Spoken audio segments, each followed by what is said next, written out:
Good morning everyone. आज की सुबह थोड़ी जल्दी ही शुरू हो गई क्योंकि मैं निकल रही हूँ बहुत ही स्पेशल डेस्टिनेशन वेडिंग के लिए। मैं हूँ साधना, दिल्ली से, और मैं अर्ली मॉर्निंग ट्रेन से सीधा पिंक सिटी पहुँच रही हूँ। वहाँ पहुँचते ही मैंने कैब कर ली वेन्यू के लिए। जयपुर की हवा में ही कुछ अलग बात है ना।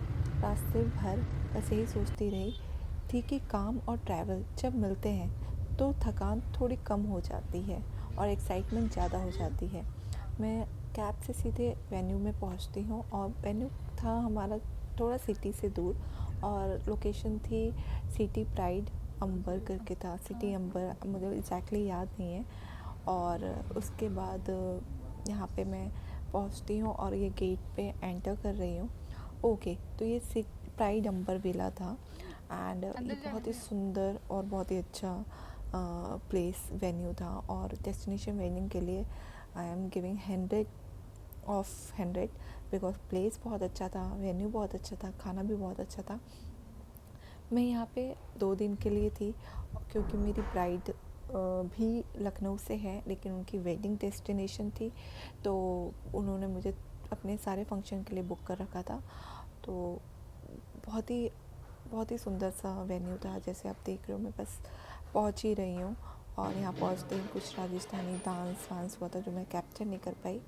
एंड मैं अंदर आते ही अपना चेक इन करा रही थी तो ब्राइड ने मुझे एक रूम पहले से अलॉट कर रखा था। एंड फिर इसके बाद मैं बग्गी में बैठ के रूम की ओर जा रही हूँ। ये थोड़ा सा जो होटल का टूर है वो मैं आपको दे रही हूँ।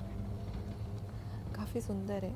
और शाम का इवेंट था और इवनिंग के इवेंट के लिए पूरा सेटअप लग चुका है, देख रहे हैं आप। जैसे बहुत ही ब्लिंकी और ब्लैक सा ऐसा कुछ थीम था। ये मेरा रूम है और जैसे आप देख सकते हैं ये बहुत ही सुंदर सा रूम है। मतलब किसी एक पर्सन के लिए बहुत ही अच्छा था। मतलब मैं चेक इन कर रही थी, कुछ कुछ गिर रहा था, उसे इग्नोर करना। और ये रूम है, ये मैं आपको ये पूरा बेडरूम था और बहुत ही स्पेशियस था। बैग वैग रखने के लिए इन्होंने कुछ कॉफ़ी वॉफ़ी दिया था।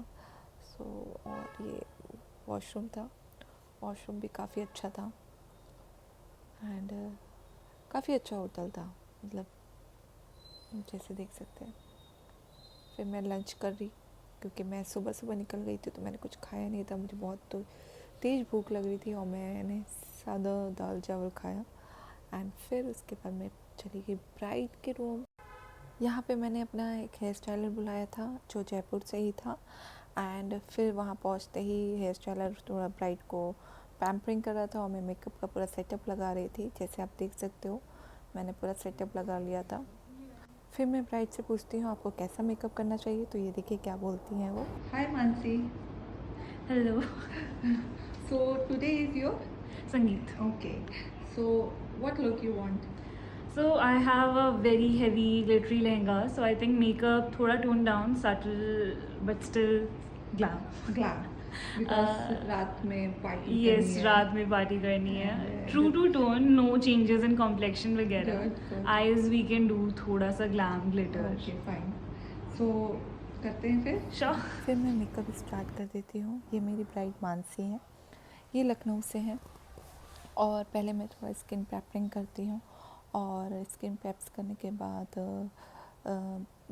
आई मेकअप मैंने कर लिया था जो मैं मतलब रिकॉर्ड नहीं कर पाई। एंड फिर उनको बहुत ही नेचुरल सा चाहिए था, जैसे उन्होंने बताया कि उनका स्किन टोन बिल्कुल चेंज ना हो। फिर इसके बाद मैंने करेक्टर और फाउंडेशन लगा के बेस बनाया और पाउडर से पूरा मेकअप सेट किया ताकि बेस मूव ना हो और बेस टिका रहे। बिकॉज़ ओपन का फंक्शन था और ज़्यादा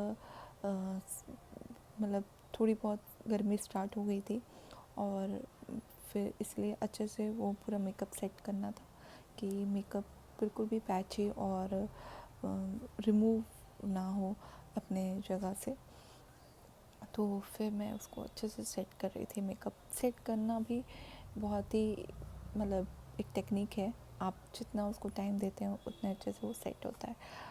एंड देन फिर जो मेरे हेयर स्टाइलर है वो बीच में मेरी ब्राइड को ले लिए थे और उन्होंने हेयर डू जो मिड में उन्होंने जो छोड़ा था उसको पूरा कंप्लीट कर रहे थे और बहुत ही सुंदर सा हेयर डू किया था उन्होंने, पर्ल्स लगाए थे एंड मैं उनको एक एक करके एसेसरीज़ पहना रही थी। और क्योंकि उनका फ़ोटोशूट भी होना था तो टाइमली उनको Finally. बिकॉज मैं उनको फ़ोटो Yeah. तो मैं इसको ध्यान से बंद करूँ।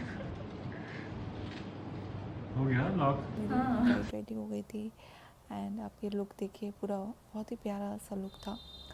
मतलब जो पूरा आउटफिट के साथ पूरा हेयर स्टाइल, न्यूड मेकअप और न्यूड लिपस्टिक किया था मैंने। अब मेरी ब्राइड बहुत खुश थी अपने लुक से। और जैसे ब्राइड को पता है वेडिंग के टाइम पे बहुत ही एक्सरसाइज करनी होती है, मेरी ब्राइड को भी बहुत ही एक्सरसाइज, बहुत कॉन्शियस थी क्योंकि उसने पहले ही फ़ोटोग्राफर्स को बोल दिया था कि मैं इतना स्माइल नहीं कर पाऊँगी, मुझे इतना पोस्ट करना नहीं आता, तो आपको बहुत मेहनत करनी पड़ेगी। तो she is pretty cute and very sweet girl. और उसने बहुत कोऑपरेट किया, मतलब जैसा जैसा फ़ोटोग्राफर्स उसको बोल रहे थे। और मेरे को भी बहुत एक्सपीरियंस है ब्राइड के साथ काम, मतलब फ़ोटोशूट करने का। तो धीरे धीरे सारे शूट्स हो रहे थे, वो भी एक एक करके सारे पोजेस दे रही थी और रीटेक पे रीटेक दे रही थी।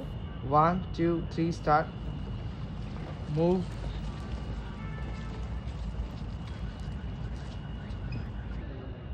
तुषार इस वाले पिलर के पीछे आगे वाले पे हाँ, इस पे। अगर लाइट रख देगा वहाँ पे तो। एंड देखिए एक ही चीज़ को बार बार रीटेक ले रहे थे। एंड क्योंकि यही सब मोमेंट है जो आगे हम देखते हैं और यही फिर वेडिंग ख़त्म हो जाती है, इवेंट्स ख़त्म हो जाते हैं, बट अच्छी फ़ोटोज़, अच्छा मोमेंट अगर कैप्चर रहता है तो लाइफ टाइम के लिए एक मेमोरी रहती है। तो वो इसलिए अपना 100% देना चाह रही थी। एंड मैं भी बहुत थक गई थी, मैं सुबह से ट्रैवल कर रही थी। फिर उसके बाद मैंने शूट मेकअप किया एंड मैं फ्री हुई, उनके शूट में हेल्प करी। हेल्प करने के बाद थोड़ा सा मैं वेट करी कि मेरी ब्राइड फ्री हो जाए तो ताकि मैं भी कुछ फ़ोटोज़ और वीडियोस कैप्चर कर सकूं अपने फ़ोन से।